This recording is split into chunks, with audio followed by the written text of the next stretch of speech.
कहानी पूरा अंत तक देखें, पसंद आए तो लाइक करें और चैनल को सब्सक्राइब जरूर करें। प्रेम के शहर पेरिस में यह एक गर्मी की शाम थी। चमेली की खुशबू और हंसी की आवाज पथरीली सड़कों से गुजर रही थी। मखमली आकाश में तारे टिमटिमाते हुए दिखाई देने से पहले लोग हाथ में हाथ डालकर टहल रहे थे और दिन के उजाले के आखिरी क्षणों का आनंद ले रहे थे। इस खूबसूरत दृश्य के बीच में मैंने खुद को एक अनोखे छोटे कैफे के सामने खड़ा पाया। मेरा दिल समान रूप से प्रत्याशा और भय से धड़क रहा था। जब मैंने उसे देखा तो मेरी सांसें थम गईं। उसके बिखरे हुए बाल उसकी पीठ पर स्वतंत्र रूप से लहरा रहे थे। सूरज की रोशनी सही हाइलाइट्स पकड़ रही थी, जिससे वह लगभग स्वर्गीय दिख रही थी। उसने मुलायम हल्के पीले रंग की सुंड्रेस पहनी थी जो उसके जैतूनी रंग से मेल खा रही थी, और मैं यह सोचने से खुद को नहीं रोक सका कि वह कितनी सुंदर थी। मैं कितना भाग्यशाली था कि वह मुझे अपने जीवन में मिली। जैसे ही वह पास आई, उसके चेहरे पर मुस्कान चमक उठी और मेरे पेट में तितलियां बेतहाशा नाचने लगी। उसने अपना हाथ बढ़ाया, उसकी आंखें उत्साह और आशा से चमक रही थी, और जैसे ही मैंने उसे लिया, मैंने महसूस किया कि मेरी मुस्कुराहट बढ़ती जा रही है। अपनी उंगलियों को एक साथ जोड़ रही हूँ।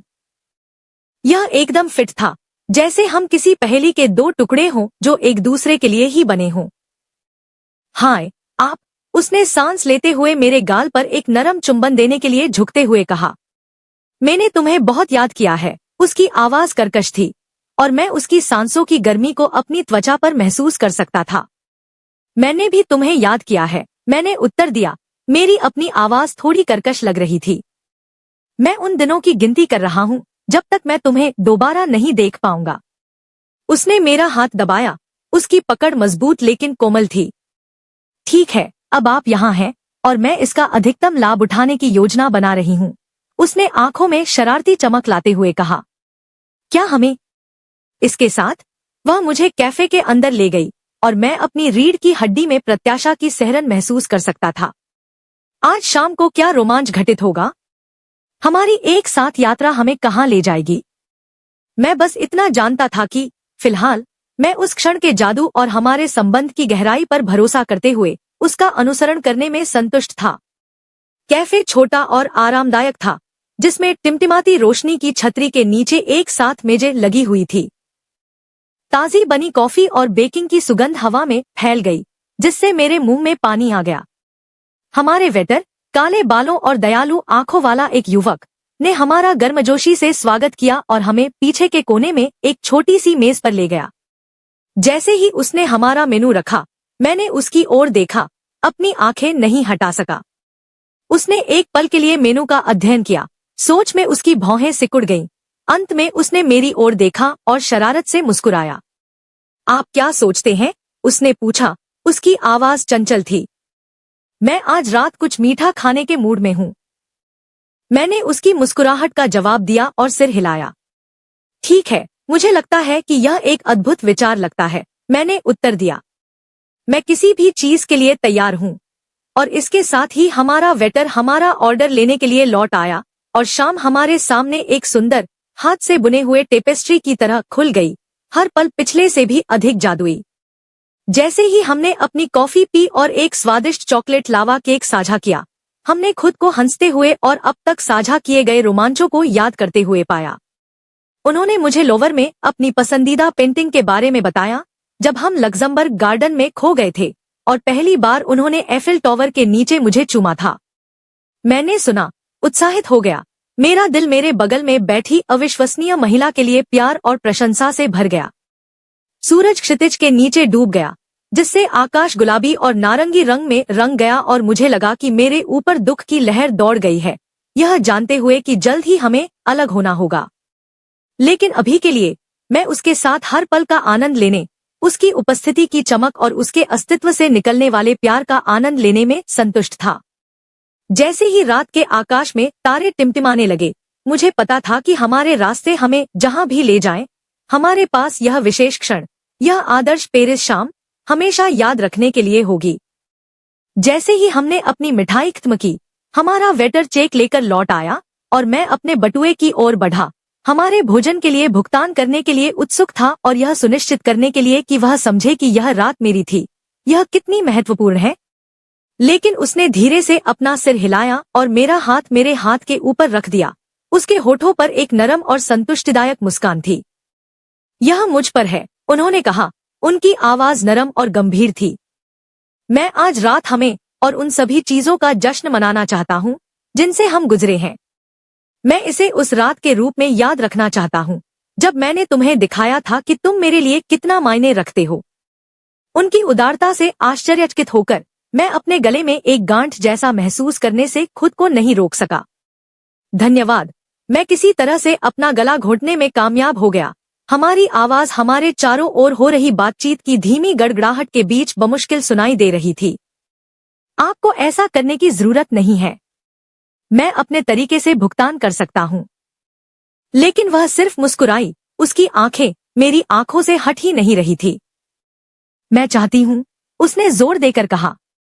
कृपया मुझे अनुमति दें। और फिर इससे पहले कि मैं कुछ और कह पाता, वह मेज के पार पहुंची और मेरा हाथ अपने हाथ में ले लिया। उसके स्पर्श से मेरी रीढ़ में सिहरन दौड़ गई। इसके अलावा उसने अपनी आंखों में एक शरारती चमक के साथ कहा, मैंने बाद में कुछ और करने की योजना बनाई है जिसका मुझे लगता है कि आप वास्तव में आनंद लेंगे। जब वह मुझे कैफे से बाहर और पेरिस की हलचल भरी सड़कों पर ले गई तो यह प्रत्याशा लगभग असहनीय थी। मुझे नहीं पता था कि उसके मन में हमारे लिए क्या है, लेकिन मुझे पता था कि वह जहां भी मुझे ले जा रही होगी, मैं उस पल के जादू और हमारे संबंध की गहराई पर भरोसा करते हुए स्वेच्छा से उसका अनुसरण करूंगा। हम शहर में हाथों में हाथ डाले घूम रहे थे। एफिल टावर की रोशनी दूर से एक प्रकाश स्तंभ की तरह हमारा मार्गदर्शन कर रही थी। ऐसा लग रहा था कि उसके मन में एक गंतव्य है। वह पर्यटकों और स्थानीय लोगों की भीड़ के बीच से उद्देश्यपूर्ण ढंग से अपना रास्ता बना रही थी। अंत में हम एक शांत, पथरीली सड़क की ओर मुड़ गए। हमारे कदमों की आवाज पत्थर की दीवारों से गूंज रही थी। हवा ठंडी और कुरकुरा थी। ऊपर पेड़ों की पत्तियों की हल्की सरसराहट वाली हवा चल रही थी। जैसे जैसे हम चल रहे थे, मुझे अपने भीतर प्रत्याशा और उत्साह की बढ़ती भावना महसूस हुई। उन्होंने जो भी योजना बनाई, यह स्पष्ट था कि उन्होंने इसमें बहुत सोच विचार और प्रयास किया था। वह सचमुच इस रात को मेरे लिए खास बनाना चाहती है। अंत में हम एक छोटे, साधारण दरवाजे पर आए। बिना किसी हिचकिचाहट के उसने उसे खोला और मुझे अंदर ले गया। मैंने खुद को एक आरामदायक, अंतरंग आर्ट गैलरी में पाया। पृष्ठभूमि में हल्का संगीत बज रहा था। टिमटिमाती मोमबत्ती की रोशनी दीवारों पर एक गर्म, सुनहरा रंग बिखेर रही थी। आपका स्वागत है, कमरे के पार से एक हल्की सी आवाज आई। एक आदमी, शायद 60 के आसपास का, हमारे पास आया। उसकी मुस्कान गर्मजोशी भरी और सच्ची थी। मैं इस गैलरी का मालिक हूँ। मैं और मेरी पत्नी सोशल मीडिया पर आपकी कहानी का अनुसरण कर रहे हैं।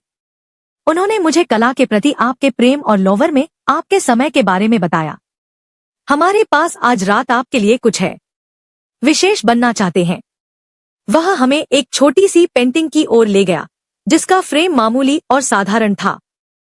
पेंटिंग की ओर इशारा करते हुए उन्होंने कहा, हमने सोचा कि यह आपके यहाँ बिताए गए समय के लिए एक उपयुक्त श्रद्धांजलि है। यह मोनालिसा की रचना है, लेकिन एक मोड़ के साथ। कलाकार उसके साथ आपके रिश्ते के सार को कैद करना चाहता था और जिस तरह से वह आपको महसूस कराती है। हमने सोचा कि यह आपका है। साझा प्यार का एक सुंदर प्रतिनिधित्व। मैंने पेंटिंग को नीचे देखा। मेरा दिल भावनाओं से भर गया। कलाकार ने वास्तव में हमारे प्यार का सार पकड़ लिया, जिस तरह से उसने मुझे महसूस कराया जब मैं उसके साथ था। जैसे ही मैं उनकी ओर मुड़ा, मेरी आंखों में आंसू आ गए। मैं अपना आभार व्यक्त करने के लिए शब्द नहीं ढूंढ पा रहा था। वह बस मुझे देखकर मुस्कुराई। उसकी आंखों में वही प्यार और स्नेह चमक रहा था जो मैंने अपनी आत्मा में महसूस किया था। जैसे जैसे शाम ढलती गई, गैलरी के मालिक ने खुद हमें कलाकार से मिलवाया। हमने उनके साथ उनके काम और कला के प्रति हमारे साझा जुनून के बारे में घंटों बात की। उन्होंने हमें अगले सप्ताह अपने घर पर रात्रिभोज के लिए भी आमंत्रित किया, जहां उन्होंने हमें शहर के कुछ सबसे प्रमुख कलाकारों और कला संग्राहकों से मिलवाने का वादा किया। यह एक ऐसी रात थी जिसे मैं कभी नहीं भूलूंगा। प्यार की शक्ति और हमारे संबंध की गहराई का एक प्रमाण।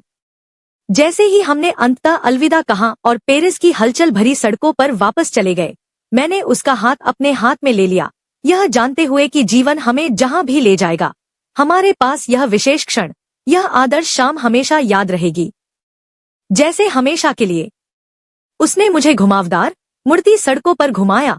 हर मोड़ पर उस शहर का एक नया और मनमोहक दृश्य सामने आया जिसे हम प्यार करते थे। एफिल टावर दूर पर बड़ा दिखाई दे रहा था। इसके लोहे के मेहराब स्याह आकाश में तारों की तरह चमक रहे थे। हवा ठंडी और कुरकुरा थी। हवा में ताजी पकी हुई रोटी की खुशबू और हंसी और बातचीत की आवाज आ रही थी। आखिरकार हमने खुद को एक छोटे अंतरंग रेस्तरां के सामने पाया, जहां से स्वादिष्ट भोजन की सुगंध सड़क पर फैल रही थी। मालिक, गर्मजोशी भरी मुस्कान वाला एक दयालु व्यक्ति, ने पुराने दोस्तों की तरह हमारा स्वागत किया। उन्होंने हमारी कहानी को ऑनलाइन भी फॉलो किया था और हमारे लिए एक निजी टेबल लगाई थी, जिसमें कैंडल लाइट डिनर और सीन का दृश्य था। हमने सबसे उत्तम भोजन खाया जो मैंने कभी चखा है। प्रत्येक व्यंजन अपने आप में एक उत्कृष्ट कृति है। हमारी बातचीत शराब की तरह सहजता से चल रही थी और मैंने खुद को उससे उन तरीकों से खुलते हुए पाया जो मैंने पहले कभी नहीं किया था। वह हर शब्द को ध्यान से सुनती थी। उसकी आंखें मुझसे कभी नहीं हटती थीं। उसके स्पर्श से मेरी रीढ़ में सिहरन दौड़ जाती थी। जैसे ही शाम ढली, हम नदी के किनारे टहलने लगे। पानी धीरे धीरे पत्थर के तटबंध पर बह रहा था। चांद पूर्ण था। हर चीज पर एक नरम, दिव्य चमक बिखेर रहा था। उसने मेरा हाथ अपने हाथ में लिया और मुझे एक छोटी सी एकांत बेंच पर ले गई, जहां हम बैठकर दुनिया को चलते हुए देखते रहे। एक पल के लिए ऐसा लगा मानो बाकी सब कुछ गायब हो गया हो और हम दोनों के अलावा कुछ भी नहीं था। हम अपनी छोटी सी दुनिया में खोए हुए थे। एक दूसरे के लिए हमारा प्यार ही एकमात्र ऐसी चीज थी जो मायने रखती थी। आखिरकार हम होटल वापस आ गए। हम दोनों शुभ रात्रि कहने में झिझक रहे थे, लेकिन जैसे ही मैं वहां खड़ा हुआ, उसके खूबसूरत चेहरे को देख रहा था, मुझे पता था कि यह हमारी कहानी की शुरुआत थी। अभी अनगिनत रोमांच बाकी थे, अनगिनत यादें अभी बाकी थी। और जब तक हम साथ थे, मुझे पता था कि हमारे प्यार के रास्ते में कुछ भी नहीं आ सकता। हमने एक दूसरे से सुबह मिलने का वादा करते हुए अपनी आखिरी शुभ रात्रि कही। लेकिन जैसे ही मैं बिस्तर पर लेटा, स्ट्रीट लाइट की हल्की चमक पर्दों से छनकर आ रही थी। मैं यह सोचे बिना नहीं रह सका कि उसने कल हमारे लिए क्या योजना बनाई है। जो कुछ भी था, मुझे पता था कि यह जादुई होगा, ठीक वैसे ही जैसे हमारे द्वारा साझा किए गए हर दूसरे पल की तरह जब हमने पहली बार पेरिस के उस शांत, छोटे कैफे में एक दूसरे को देखा था। अगली सुबह मैं खुली खिड़की से पक्षियों के गाने की आवाज सुनकर जागा। मैं पलट गया, यह आशा करते हुए कि वह पहले ही जा चुकी है, लेकिन इसके बजाय वह वहां थी, गहरी नींद में, उसका सिर मेरी छाती पर टिका हुआ था। एक पल के लिए मैं वहीं लेटा रहा, उस पल की शांति में खोया हुआ, उसके शरीर को मेरे शरीर से सटा हुआ महसूस कर रहा था। आखिरकार मैंने उसे धीरे से जगाया और हमने सुबह बिस्तर पर दुबके हुए दिन भर की अपनी योजनाओं के बारे में बात करते हुए बिताई। उन्होंने हमारे लिए लोवर जाने की व्यवस्था की थी, जिसके बाद तुइलरीज गार्डन में पिकनिक मनाई गई। मैं उसे उस प्रसिद्ध लाल टोपी में देखने के लिए इंतजार नहीं कर सका। कला के महान कार्यों की प्रशंसा करते हुए उसका चेहरा उत्साह और आश्चर्य से चमक उठा। जैसे ही हम लोवर के भव्य हॉल से गुजरे, उन्होंने अपनी पसंदीदा पेंटिंग्स के बारे में बताया, कलाकारों और उनके जीवन के बारे में कहानियां साझा की। मैंने ध्यान से सुना, उनके ज्ञान और कला की सराहना पर आश्चर्य हुआ। हमने संग्रहालय में घूमते हुए घंटों बिताए, अपने आप को उस सुंदरता और इतिहास में खो दिया जो हमें घेरे हुए थी। आखिरकार हमने खुद को मोना लिसा के सामने पाया, वह पेंटिंग जिसने यह सब शुरू किया था। हम वहां हाथ बांधे खड़े थे, रहस्यमयी मुस्कान को देख रहे थे, महसूस कर रहे थे कि इतिहास और भावनाओं का बोझ हम पर दबाव डाल रहा है। यह एक ऐसा क्षण था जिसके बारे में मुझे पता था कि मैं इसे कभी नहीं भूलूंगा, प्यार की शक्ति और हमारे संबंध की गहराई का एक प्रमाण। संग्रहालय के बाद हम तुइलरीज गार्डन की ओर बढ़े, जहां उसने एक अच्छा पिकनिक लंच पैक किया था। हमें एक फैले हुए पेड़ के नीचे एक एकांत जगह मिली, जिसकी शाखाएं सूरज की रोशनी से ढकी हुई थी, और खाना खाने के लिए बैठ गए। खाना स्वादिष्ट था, लेकिन यह वह कंपनी थी जिसने भोजन को वास्तव में विशेष बना दिया। हमने बातें की और हंसे, हमारे हाथ कभी कभी एक दूसरे से टकराते थे, जिससे हमारे बीच चिंगारी उड़ती थी। जैसे ही दोपहर से शाम होने लगी, हम अपनी त्वचा पर डूबते सूरज की गर्मी का आनंद लेते हुए बगीचों में टहलने लगे। वह एक झरने के पास रुकी, मुझे अपने साथ आने का इशारा किया और हम किनारे पर बैठ गए। हमारे पैर ठंडे पानी में लटक रहे थे। वह मेरी छाती पर झुक गई, उसका सिर मेरे कंधे पर टिका हुआ था और संतुष्टि से आह भरी। मैंने उसके चारों ओर अपनी बाहें लपेट ली।